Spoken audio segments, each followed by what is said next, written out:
recording, so I can later email you this the link for this presentation.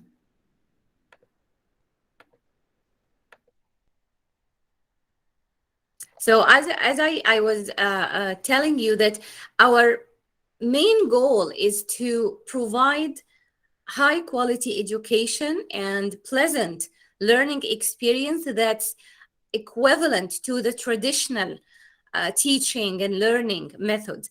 And when COVID-19 hit the world, almost everything became virtual. Even the traditional universities, they adapted the virtual model.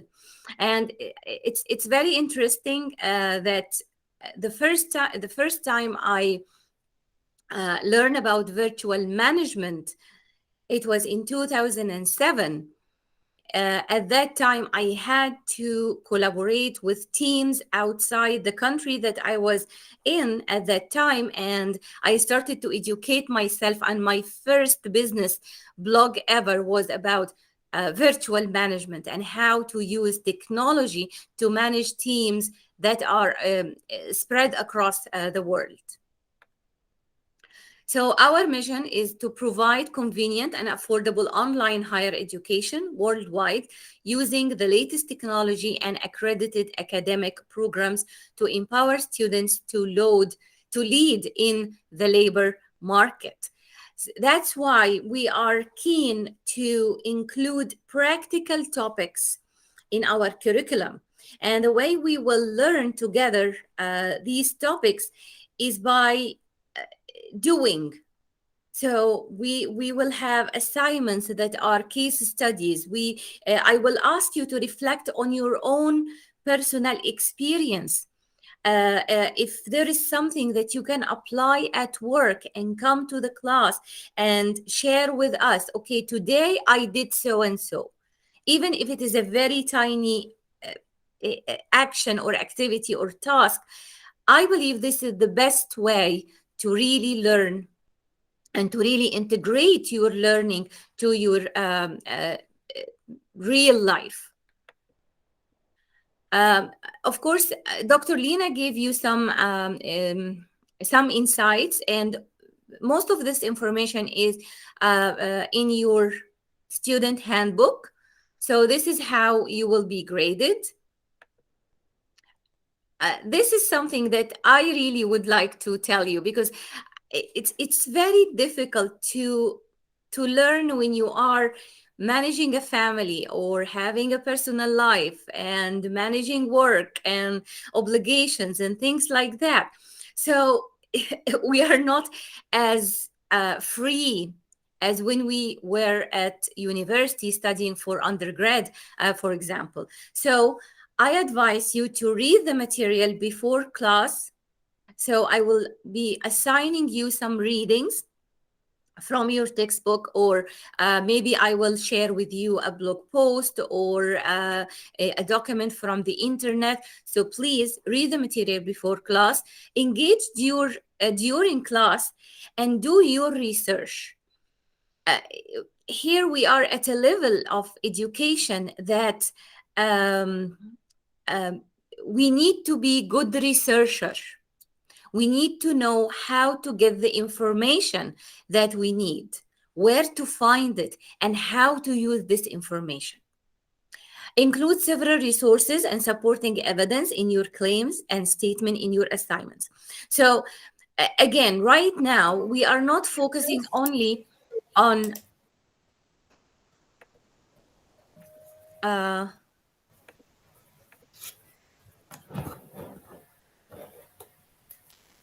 Asulu, do you have two screens? Yes, I just enter from my PC to see more clearly. Okay, so may I ask you to mute so it will Oh, because it was echoing.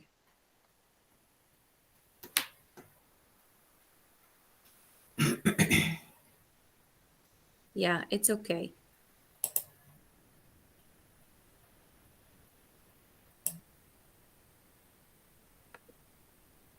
So as I was telling you, that you need to do your research, and when you are working on your assignment and you mention something, even if it is your personal opinion, you need to support it with evidence. So maybe if there is a piece of statistics that you can use, or maybe a statement that you read somewhere, or some professional organization has a report on this. So you need to include resources, and there is no limit on the number of resources that you can add to your assignments.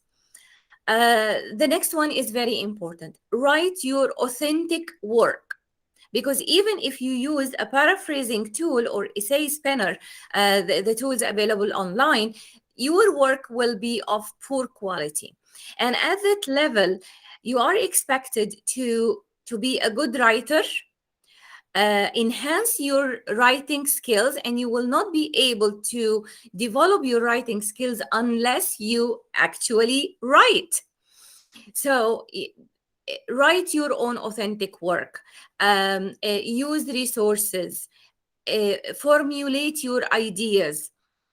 And of course, you can email me if you are in doubt, if you have something and you don't know how to articulate it well, or something like this.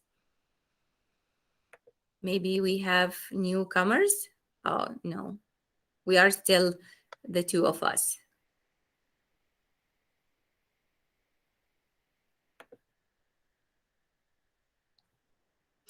Read the material again. The first time you read the material, you had some information. Now we are in class. You will solidify your understanding more. When you read the material again, you will get more information. You will get more insights. Uh, Attend the class. It is very, very important. Um, I know that many of you are busy working, uh, dealing with life, but attending class is very, very important. It's part of your learning experience. Participate in discussions and case studies during class. Again, you will learn so many things. It's not only the material that we will study, but you will learn how to articulate your ideas, how to express your opinion. In a safe environment, not with a client or your supervisor or something. So it's the discussion during class is very, very important. Understand the concepts well. Reading and attending classes will ensure that. Again, because now we are in a stage that we don't need to memorize, but we need to understand. When we understand what we are learning, we will be able to apply this to real life situations. Ask questions, seek clarifications. It's your opportunity to learn, to uh, um, uh, to make sure that you really got what you need to understand. And it's my duty here to answer your questions. The last thing is review and adhere to academic integrity policies. Uh, I really hate when I receive an assignment, a paper from a student, and I find so many offenses.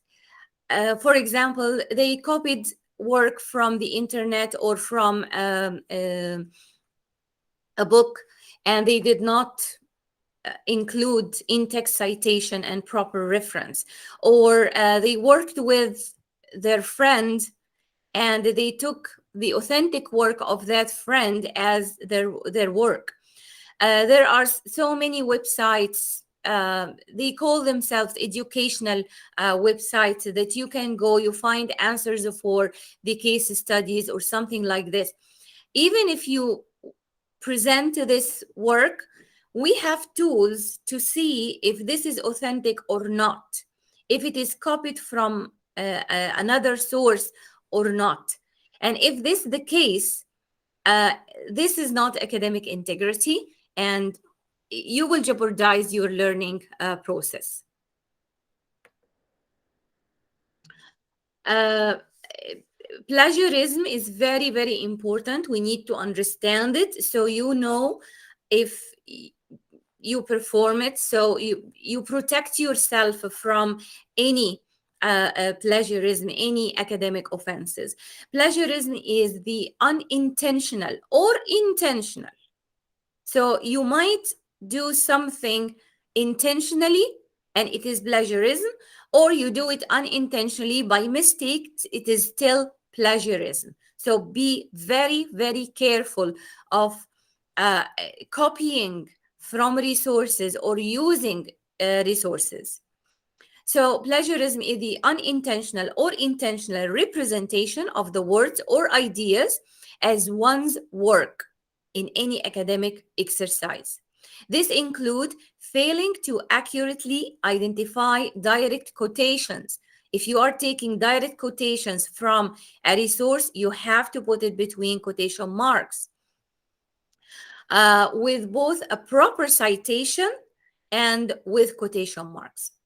So you have to have in-text citation, who said it and when, and in your work cited, you have to give the full account of the resource. And we are using the APA style, and I will show you how to use Word to help you adhere to the APA style. And copying so many words or ideas from a source that it makes up significant majority portion of one's own work, even while attempting to paraphrase and change the text. This is very, very important. You might take some of the text and you paraphrase it, you change it, you use different words, you spin it. But again, these are not your authentic ideas. You use resources to inform yourself, to help yourself think, and to articulate your own ideas. Plagiarism also includes providing incorrect information about the source of a quotation and submitting academic work multiple times without informing the course instructor and receiving approval. Again, this is very important. Throughout our education journey, we wrote papers, we submitted assignments. Some people recycle these assignments and resubmit their work. Yes, it is my work, but I submitted it before. So I need to be very, very clear. If I'm using my own work, I have to cite it. I have to include it in the reference. And if I'm using a significant portion of a work that I submitted before, uh,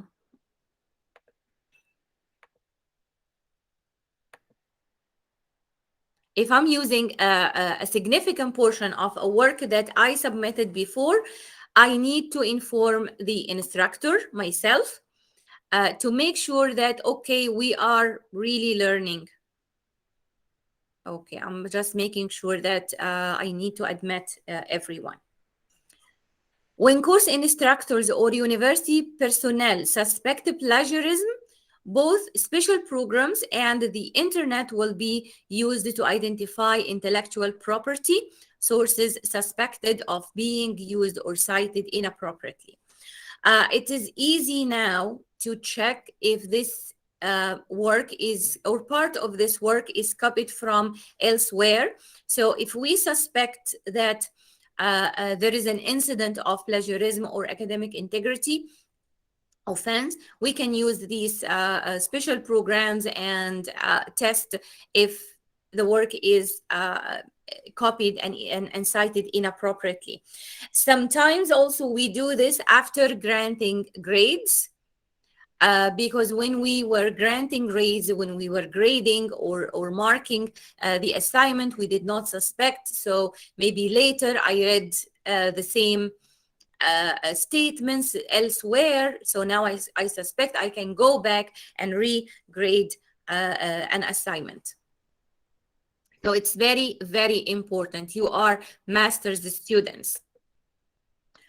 Uh, Now, your professor, myself. So, in a nutshell, my name is Hanan Awaad. I have bachelor degree in mechanical engineering. I have my MBA from University of Liverpool. I have a master's in planning from University of Waterloo in Canada, and I have my PMP designation since 2010. I work in the private sector. I own my own consulting company. And I also teach in different universities and colleges. And in Windsor University, in addition to being a lecturer, I'm also the vice president for applied research at the university. Um, I write on so many topics, and I'm also a wife and a mother for two wonderful. They are not boys anymore; they are young men. One in third year university studying computer science, and the second studying business first year. So it's your turn now. Your turn to introduce yourself to everyone. So I need you to give your name, your profession, your interests and hobbies, your favorite TV show, your favorite food, because I know that we are from different backgrounds, so something interesting might come up. Also, one interesting fact about you, and what do you want to learn in this course? So let me start with myself. I told you my name is Hanan Awaad.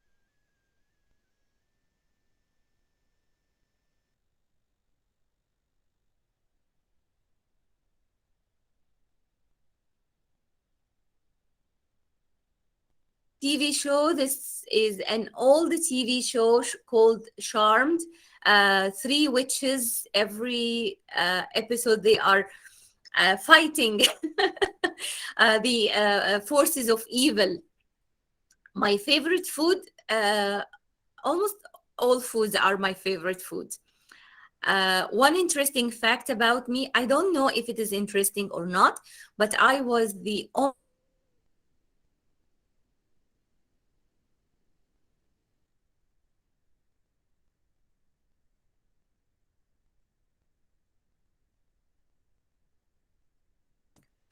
What do I want to learn in this course? Although I am teaching this course, but I really want to learn from you uh, your personal experience in applying the concepts that we learn here in different contexts, in different professions, and I really want to learn from you. So this is in nutshell my introduction. So who wants to start? I can start with the presentation, if possible. Yes, please do. Nice to meet you. My name is Carlo De Paoli from Italy. I am 29 years, and I work in the architectural and building sector.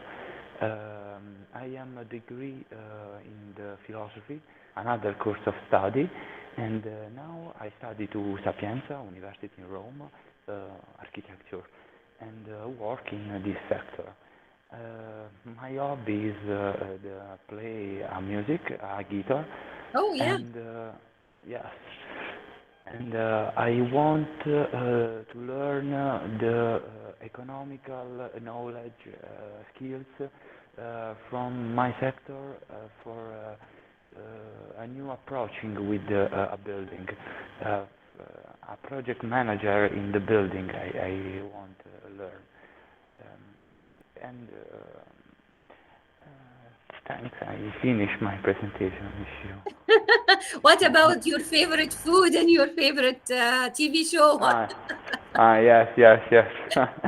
My favorite food is the pasta, Italian pasta. Sure. Mine too. Okay, perfect. And my favorite film, yes, Yeah, yeah, or TV show, yeah, or film. or TV show. My favorite film is the new on the sale of cinema, Matrix, a new Matrix. Oh, Very, oh, I haven't seen it I yet. like. Is it Ah, in you see. is it showing now? Yes, yes. In Oh, Italy, there are now in the cinema okay, in these I will days. check. Yeah, this is very interesting. Yeah, Keanu Reeves. Matrix 4. Yes, Keanu Reeves is the most actor for me in the Yeah, world. and he's Canadian, by the way. Okay. Thank you so Thanks. much. And Thanks. I just want to comment that the construction and architectural sectors are one of the sectors that really benefit from project management. Yes. And under the PMI, the Project Management Institute, there are so many researchers, there are so many guides, especially for the construction sector. Yes. Yeah. Thank you so much. Next, Thank you. who wants to join us? Next.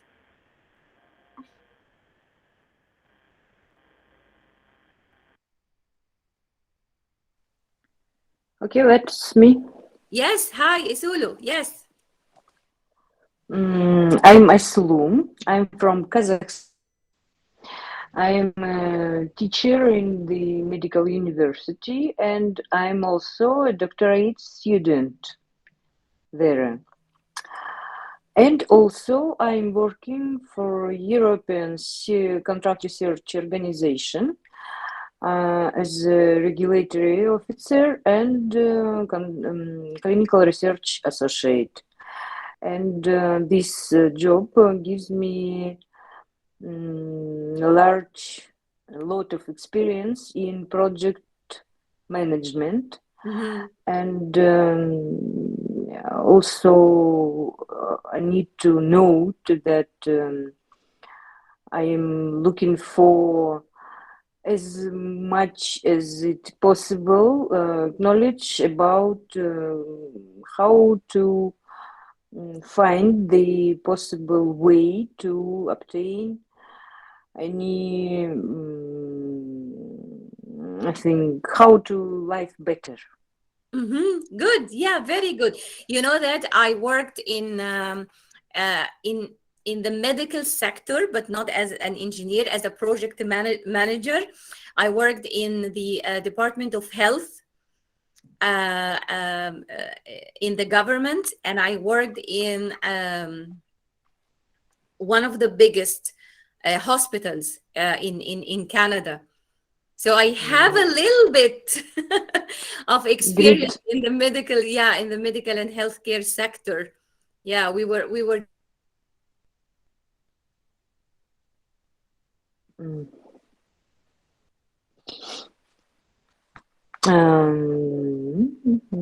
Let me continue. our program Um, is that it's applicable. You can apply it. And also you will learn how to apply for the PMP. I will touch this also. I will tell you, if you want to get this designation, the PMP, it's an investment because you have to maintain your designation year after year, and you have to keep earning continuous education points and things like that. So we will talk about this. Thank you so Thank you much. very much. Thank you. Who wants to join us? We are introducing ourselves because I know that Sherup and Manuhar, you joined us late, but it's okay. We will forgive you. Yes, my name is Winnie Maritim. I also use Cherop. I'm from Kenya. Uh, Currently, I'm working in the banking industry. I I offer loans, credit loans. Mhm. So my favorite meal is chapati and chicken. Yeah, that is what I like. I'm hoping to learn a lot. Yeah. And what's your favorite?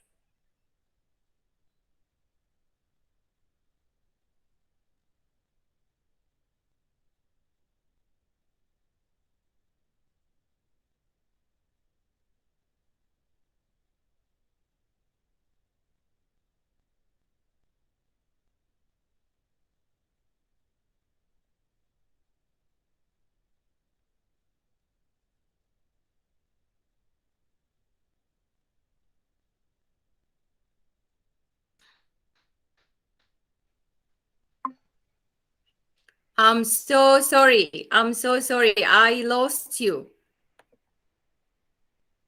Do you hear me? Okay, I'm so sorry. We are four adults in this house, and the four of us are using internet heavily. And most of the time, we are on Zoom calls at the same time. So I believe the internet will scream, please, please. So I didn't hear you, Sharop, if you shared your favorite TV show or film with us.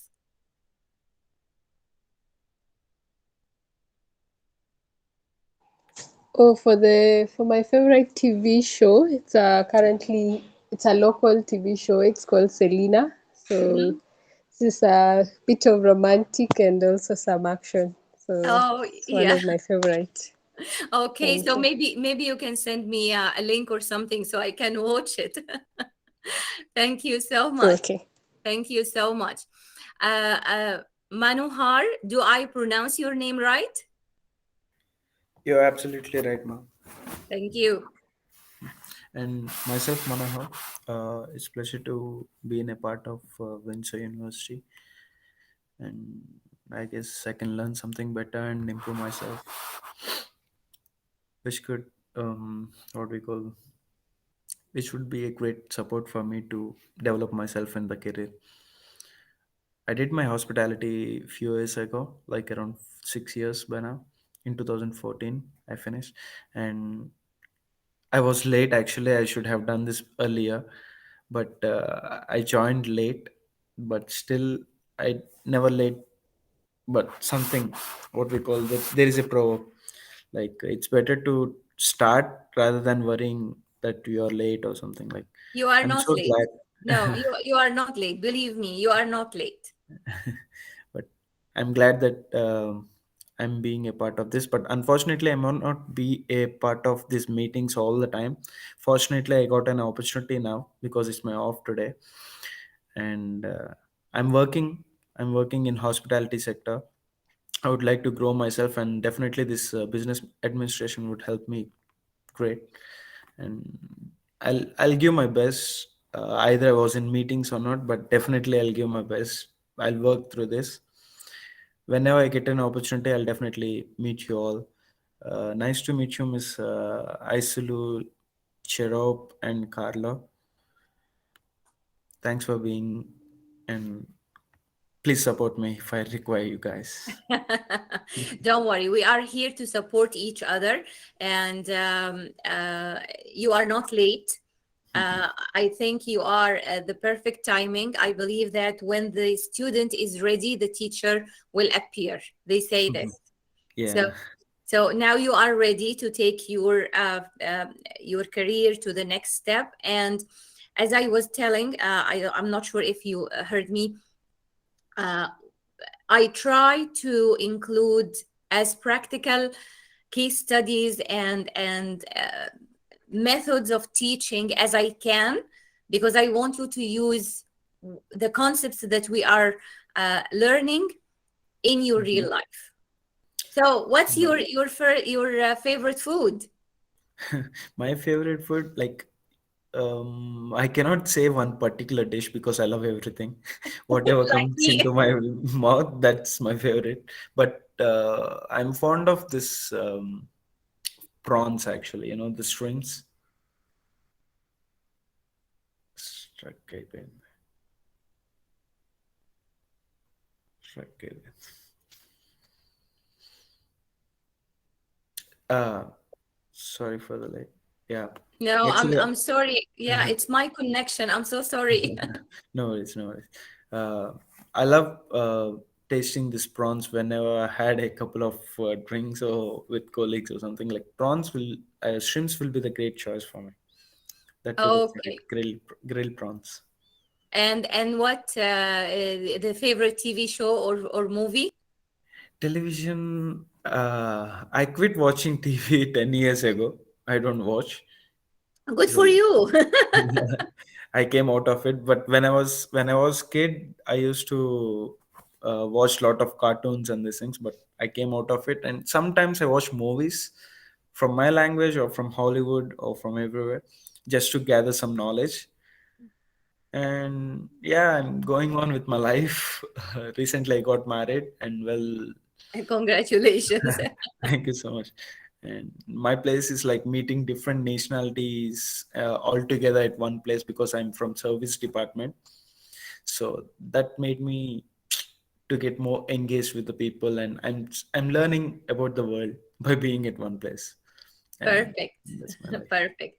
Thank you so much. Thank you so much. And welcome all of you. I'm so happy to be with you all. So let's go back to our presentation and see what we have scheduled here. Yeah, let's talk about the course. So the main concept here was to prepare you for the PMP certification. But there is something bigger, I believe, that you will learn more about project management as a field. And why we use the PMP and the PMI, because as I said in early in our meeting, that the Project Management Institute worked very, very hard to create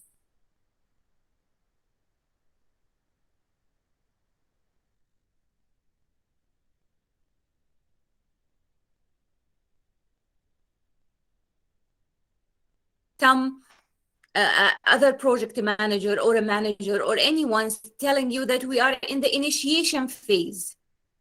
Oh, you will learn. Oh, yeah, initiation phase. Do we have?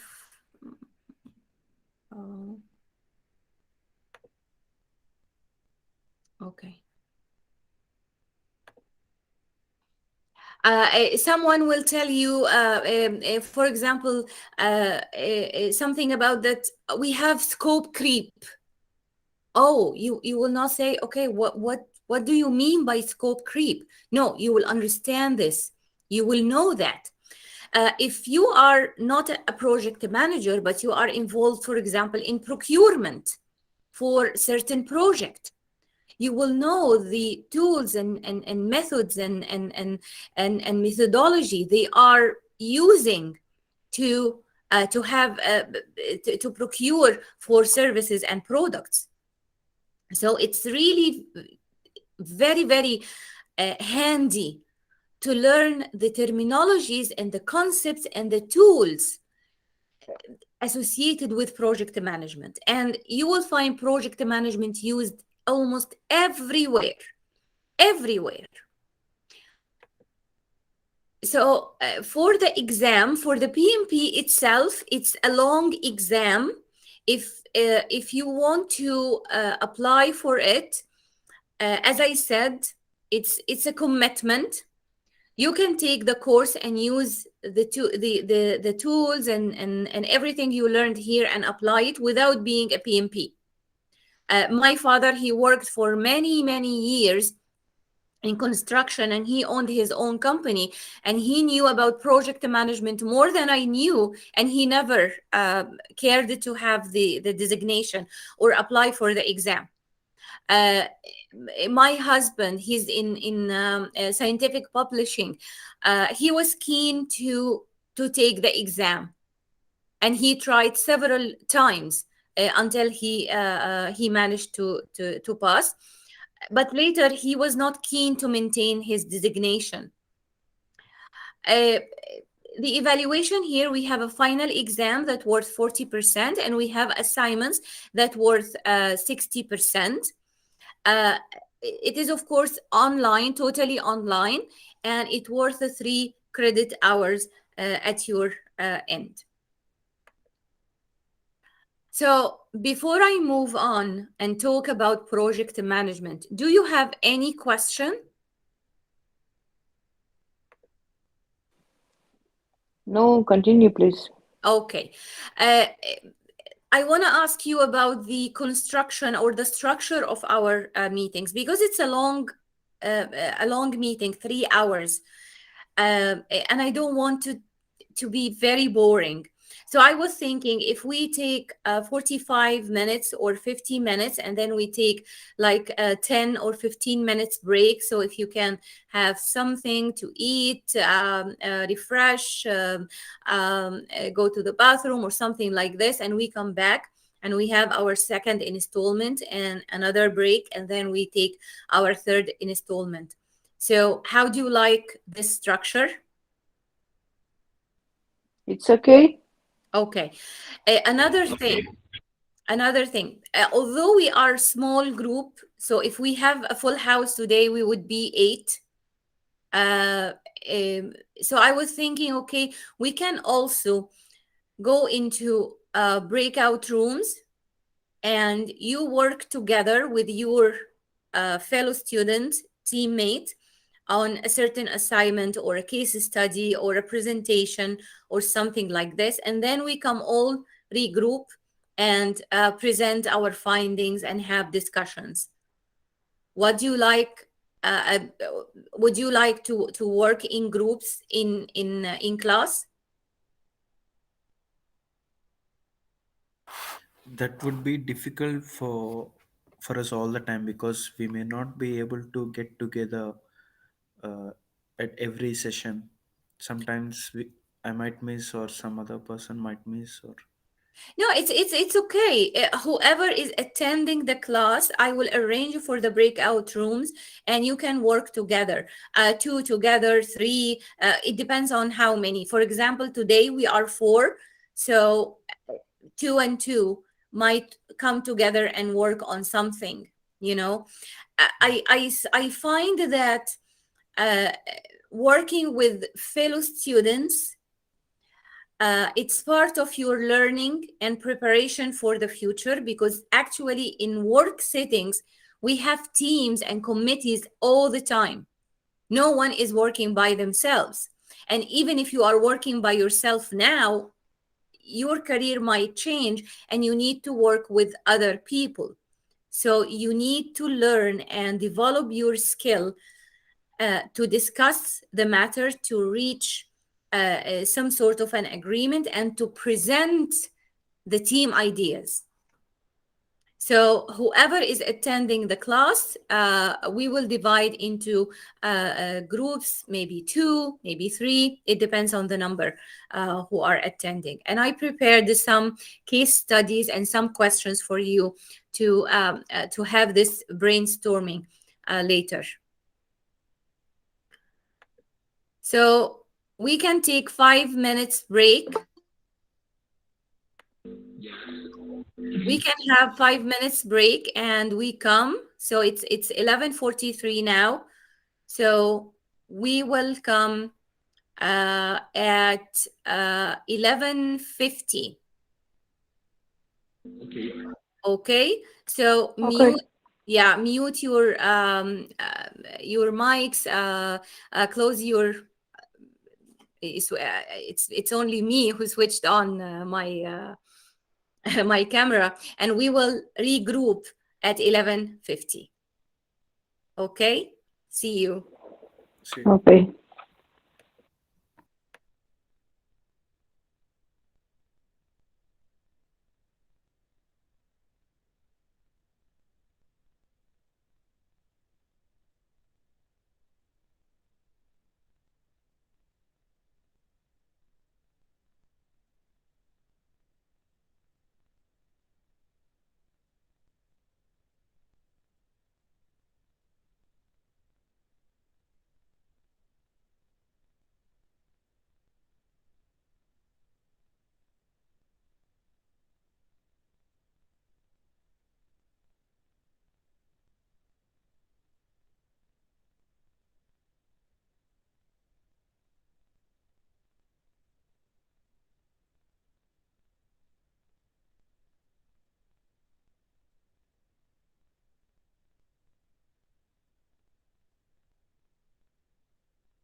Welcome back.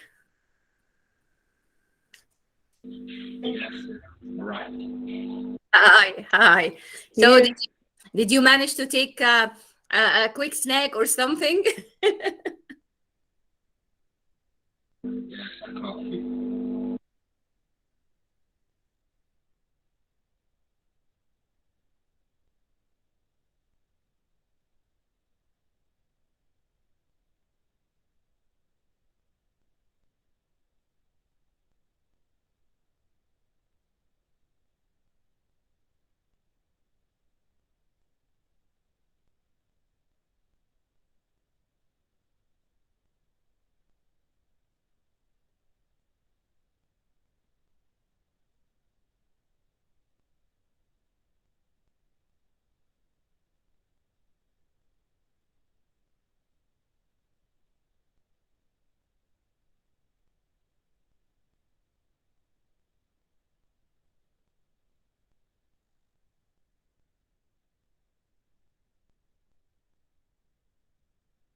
I'm so sorry again.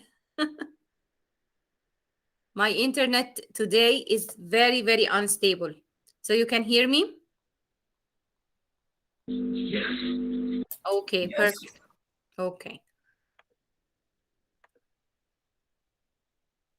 So, as I said, this is just an introduction to project management. We will learn more in detail later. So, project management is a set of techniques that anyone can apply to achieve goals and make projects more successful. It's a group of tools, concepts, techniques, software, ideas, best practices. This is project management. It can be used to and applicable to small projects, large projects, simple projects, more complex projects, or even enterprise-wide initiatives. However, maybe the tools that you will apply to simple projects might be more simpler. So, for example, you will have scope. The details, the amount of details in a simple project might be different than complex project. And there are so many fields that created some specialized techniques and tools. For example, in construction, right now, because it is a very well established field, they have tools that's very, very sophisticated. The IT sector, they have also tools that are very sophisticated. Right now, we have tools online, we have software. So in this course, we will learn the fundamentals of project management, from establishing project goals and objectives, building the project plan, and you will find that the project plan has several plans. For example, communication plan, it's part of the project plan. A quality plan, risk management plan, to managing resources, because it's very important. We have resources, we have budget, have contractors, we have consultants, how we will manage them. And we will work using these tools and these resources to meet deadlines and close the project at the end. Along the way, we will learn how to communicate. It's very important. How to manage a meeting, because in project management, we have lots of meetings. How to keep the project on track, and how to gain customer acceptance. And in project management, your customer might be external customer from outside the organization or the company, or it might be an internal customer. And an obvious example that we always give, the IT department. The IT department have internal customers. These internal customers are the different departments they provide work and support to. So here we will learn the definition of project management. We will explore similarities and differences between traditional and agile project management. This is very important. For many years, project management followed the traditional approach or the traditional method. Right now, we are moving towards agile project management because there are so many uncertainties, so many aspects that we don't know, so many changes in the market. However, there are still some fields that use the traditional method. Determine how organizational structure affects projects. Because projects, although they are separate entities, they are not operational work, but still within the organization. So we need the organizational structure to facilitate the success of the project. Explore the fundamentals of analyzing project stakeholders. We will learn this new concept of stakeholders, who is affecting the project and who is affected by the project, and how we analyze them, how we communicate with them. The best ways to identify project goal or goals. Determine the best way to choose a strategy to develop the project. Gather requirements, gather information. Develop a budget. This is very important, how we will develop a budget. And at the end, it's very important how we will close the project. So what is a project? Who wants to share their opinion with us? What is a project?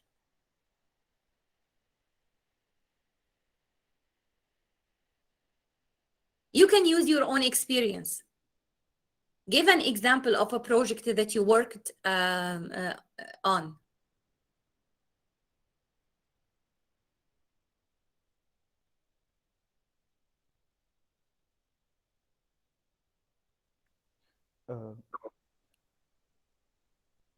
Hi. Project, in my point of view, is like a certain team works together to achieve something or to aim something to achieve together. So what's the difference between the work that this team will do on this project and the work they do day to day?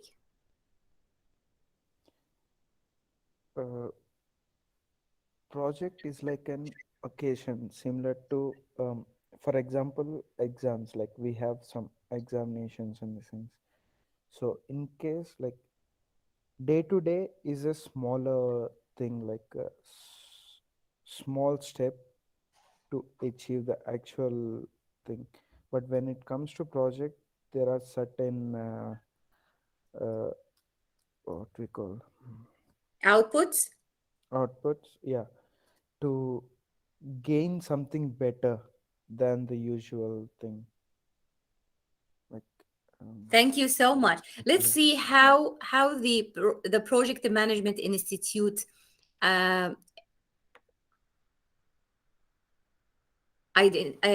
define. What is a project? It's a temporary endeavor that has a unique goal and usually has a budget. So there are, it's a very short statement, but it has many keywords. First one, it is a temporary. It has a start date and end date. Operational work, we do it day in, day out. As long as you are with this department doing this job, these are the operations that you will do every day. But for a project to be a really project, it has to be temporary. It's something that we will do from this date to this end date. And it has a unique goal, unique deliverables, unique output. And it has a budget. So usually it has a separate budget than the operational budget of the whole department or maybe the whole company. Yes, it's part, sorry, no, it's part of the budget of the whole company, but it has its own budget. And we determine this budget at the beginning. So this is how unique projects are. That's why we need to differentiate projects other than our regular work that we do.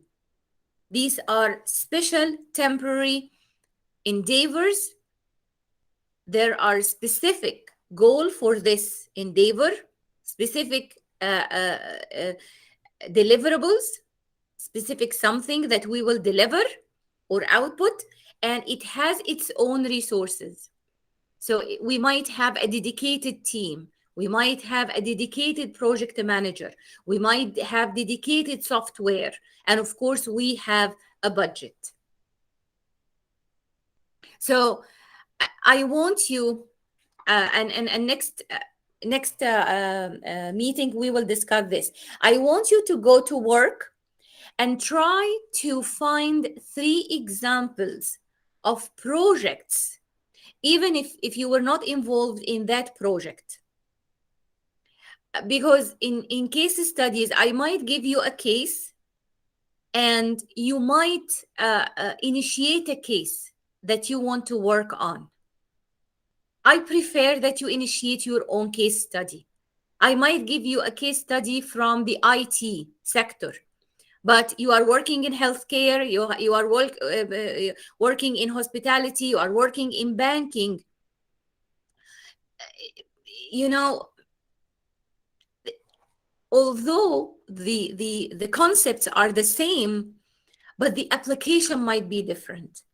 So go to your work, go to your day-to-day life, and find 3 examples of projects around you. Even if the project is done, it's just an example. So what is a project management? There is a definition here, and I really like this one. Applying knowledge, skills, tools, and techniques to achieve project objectives. So project management is a set or a collection of knowledge, best practice, skills, tools, techniques, but it's not important no, it is important to know the knowledge and the skills and the tools and techniques, but most important is how to apply it. So we apply what we learn and the tools that we know about and the skills that we will develop to achieve the objectives of the project. What is the project management life cycle? Let's have a discussion here. What's the life cycle of a project? From your experience, from projects that you were involved with.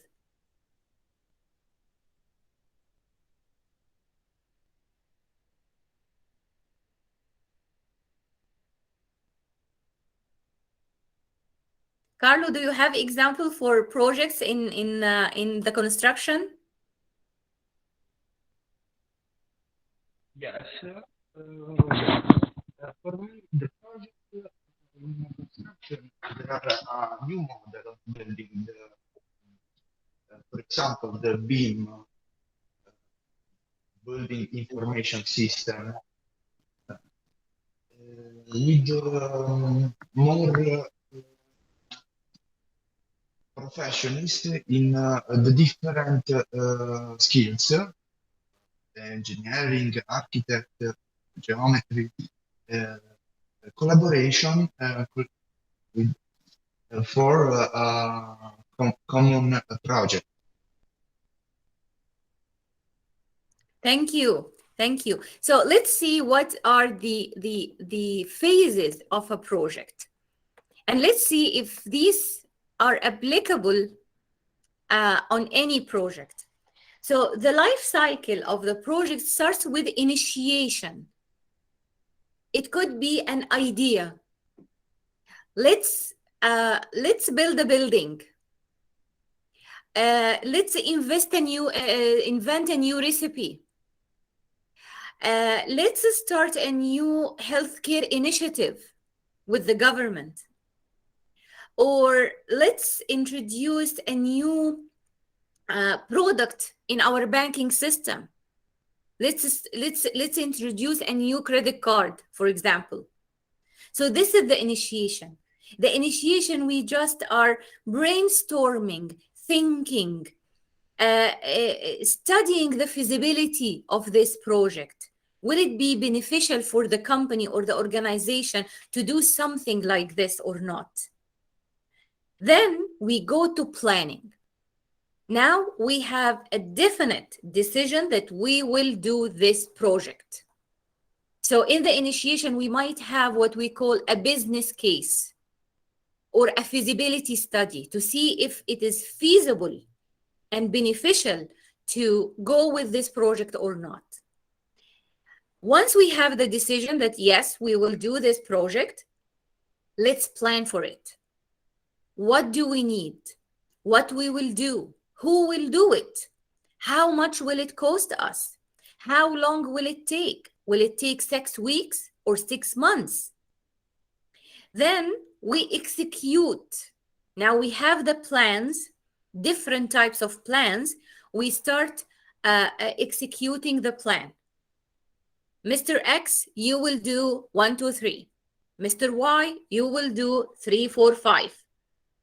Mr. Z, you will monitor this, or you will manage the IT system or whatever. And along the way, we are monitoring and controlling the execution. Are we on budget? Are we making the deliverables that we have to deliver? And we start controlling. If we go above budget, what shall I do to get the project within budget again? If I have a dispute, for example, or something between team members, how can I resolve this?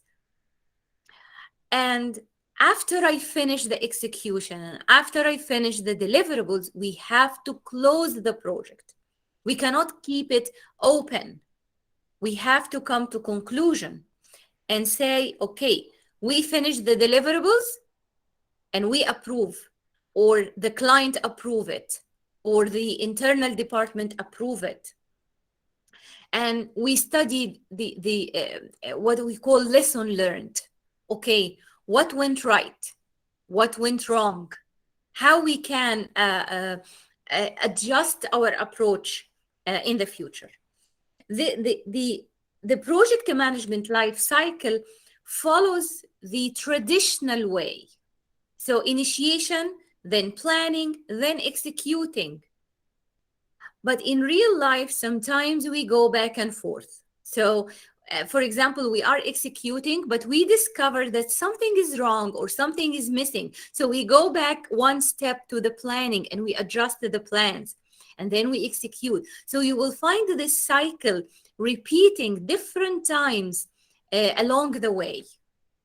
So that's why there is this shift from the traditional approach to adaptable approach. This is the traditional approach. They call it the waterfall approach.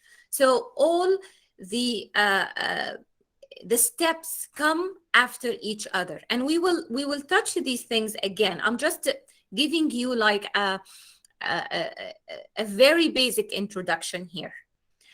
As I told you, there are certain organizations and fields that still use the traditional approach. Construction, for example, they use the waterfall approach, the traditional approach.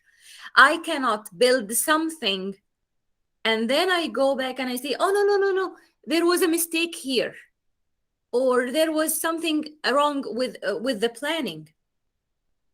It will be huge cost to go and destroy everything and rebuild it. So that's why these fields, they have to follow traditional approach, step by step.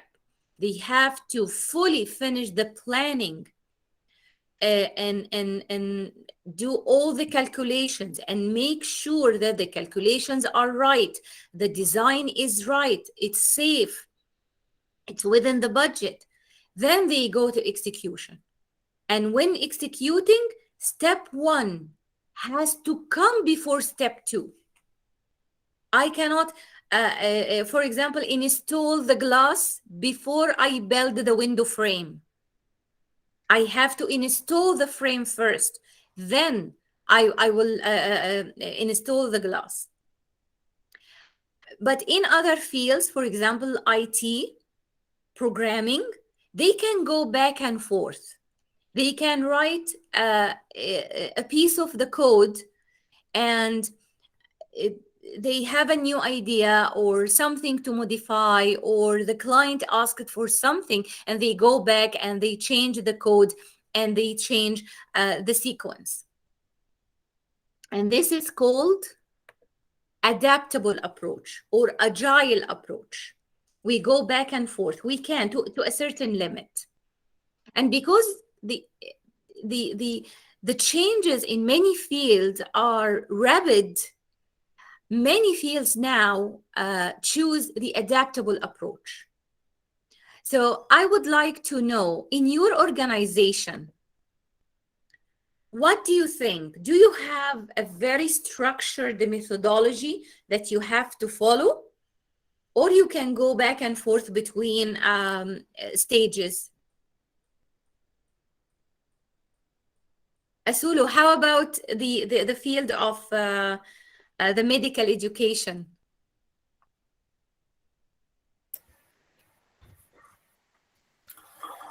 In medical education, yes, we have the projects also. Especially it belongs to international learning. Mm-hmm. We have foreign students in with the same quantity as local students, and we are at the developing of new programs for each discipline to adapt them with the international requirements and qualification exam for those students. And right now I'm in the process of developing two programs for disciplines which are taught by me. Mm-hmm. It is hard, but in the frame of the project management, it is understandable and it is clear how to do it. And also, these projects have their own time frames, stages, and deliverables and milestones. Hi, Wellington. Hi. You were a little late to the party. You missed all the fun. But it's okay. We will forgive you. Okay. Yeah. Thank you so much, Asulu. Yes, you gave us an example of the traditional or the waterfall approach. So there are certain deliverables, there are certain steps that you need to follow from start to end. Yes. This is what I sensed. So after, for example, launching the program, you cannot go back and say, oh, no, we need to change this or to need maybe for the next term. Yes, yes, it is traditional waterfall. Yes. Yeah, yeah. Thank you so much. So, Shirup, do you have examples from the banking sector that you can share with us? Is it traditional or adaptable? From the banking industry, mostly it's a bit structural Mhm. because of the way it has the protocols and the procedures that have to be followed from one step to another. So I think it uses the waterfall process. Although I can see maybe with time it will be changing also. Mhm. I know from experience that the IT in the banking sector, they follow agile methodology, but this is only for the IT. Not I cannot claim that other departments or other functions do this, because in IT they might, as I said, they might develop a piece of code and they find, for example, no, we need more security measures, so they have to go back and change things to adhere to the new information that they knew. That's why they have to follow more adaptable approach.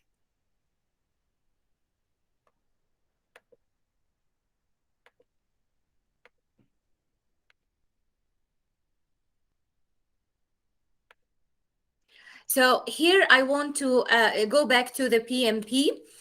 Uh, well, we have the PMI, the Project Management Institute, had their book of knowledge, the Project Management Book of Knowledge. It's like the Bible of project management. And they started developing this book in the 60s, and every few years they have a new edition, a new information, but for a long time it followed the same structure. So the latest one is the Book of Knowledge edition 7. They changed the structure to accommodate for this adaptability that we talked about. So the old one have this structure.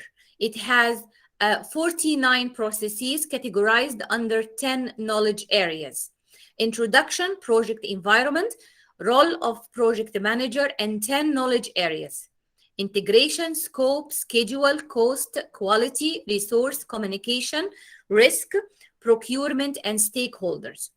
Everything was in one book, huge, big one. They changed it to a smaller book. So this book, it was more than 700 pages. And we had to study this. The new one, the 7th edition, it has a different structure to accommodate more of the adaptable approach that's becoming needed in the market. So they organize it into performance domains. They start with tailoring, how you can tailor the concepts and tools, then models, methods, and artifacts, and then 8 performance domains. Domain related to the teams. The second one, stakeholders, the life cycle of the project, planning, navigating uncertainty and ambiguity. This is very important. There is risk associated with uncertainty, and it's increasing. And of course, what happened in recent years is a very solid example of this. Then delivery, then how you will manage performance and project work. This is only like 270 pages. However, with the PM book guide, they have other guides. So they didn't neglect what's in here. But you will find, for example, a guide for procurement management, another guide for risk management, another guide for quality management, another guide for scheduling. So they changed the structure a little bit. They added new stuff. We talk a lot about, for example, communication. We talk a lot about uncertainty and risk management. We talk a lot about a governance and controlling, but we didn't neglect the old ones. But they separated these into different. Let me show you. So maybe I can go to the PMI, and we can navigate it together.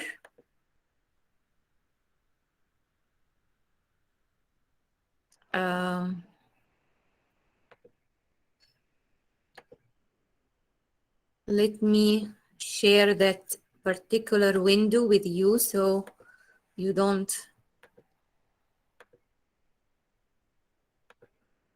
So can you see the PMI?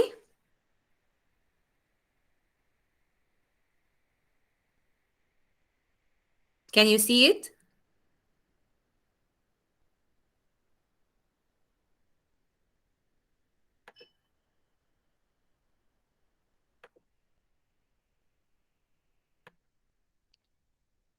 So if I log in,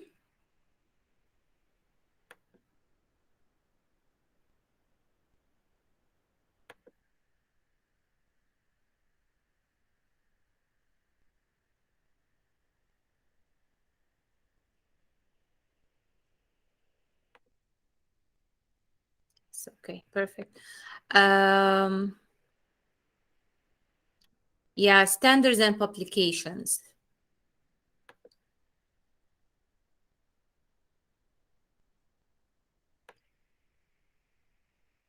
See here, they have all their standards and publications, and it's all digital.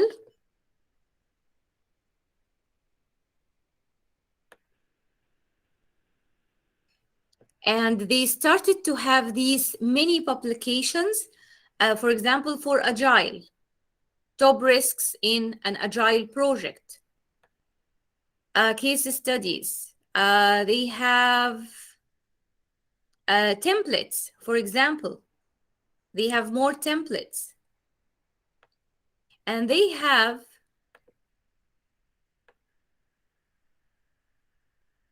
here by knowledge area, okay, where I can find the knowledge area publications by knowledge area, where?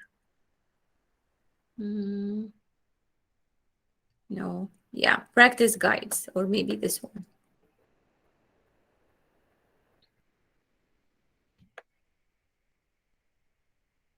So they have 5 standards, not only everything crammed in the BIM book. And they have templates.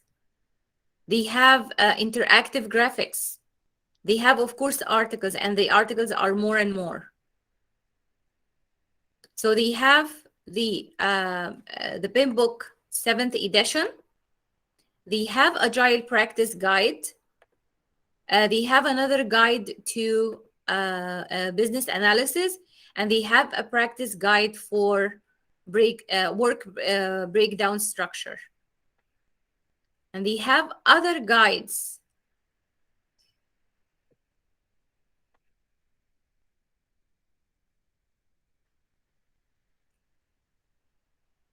Here for example, project estimation, budgeting, another practice standard for scheduling.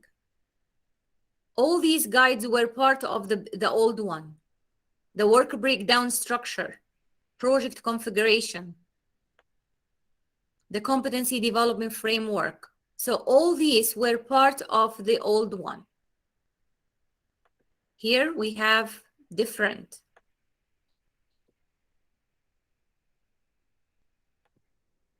Here is the BIM book. And of course, when you are a member, you can get access to this, but it's It's a commitment because you need to maintain your certificate. It's not just that you will have your exam and that's it. No. Once you take the exam, you pass it. Some people need to go to the exam several times to pass it. Not everyone passes from the first time. You need to maintain your designation. So you need to attend the classes, you need to take courses, you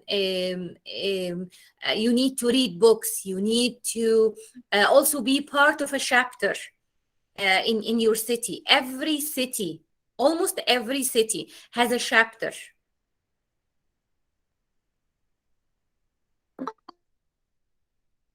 Okay.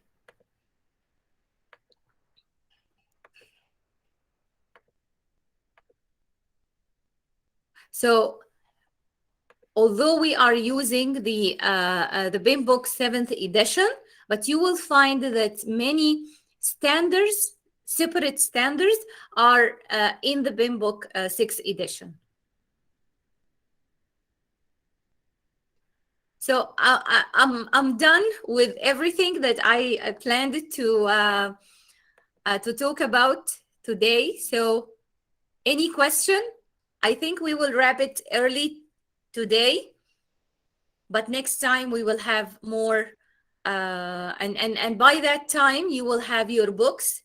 And once I get confirmation from the university that you received your books, I will email you and I'll tell you the readings that you have to read and any preparation that you have to do. And I think also we will start part of the assignments next week. Part of the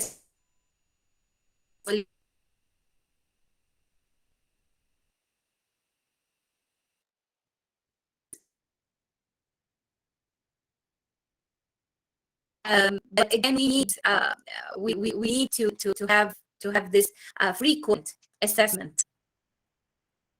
So any question?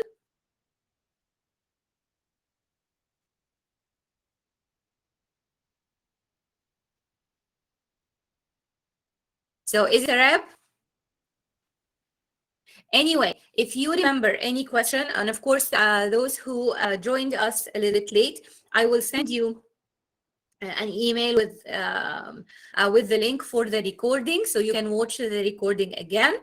We gave an introduction to project management, so it's an important lecture, and I will see you next week. And if you have a question, just email me. You know my email? Yes. Okay, perfect. Yes. Thank you so much. Thank you so much. Thank you. Bye. See you next week. Bye-bye. Bye-bye. Thank you. Bye. And goodbye. Bye-bye.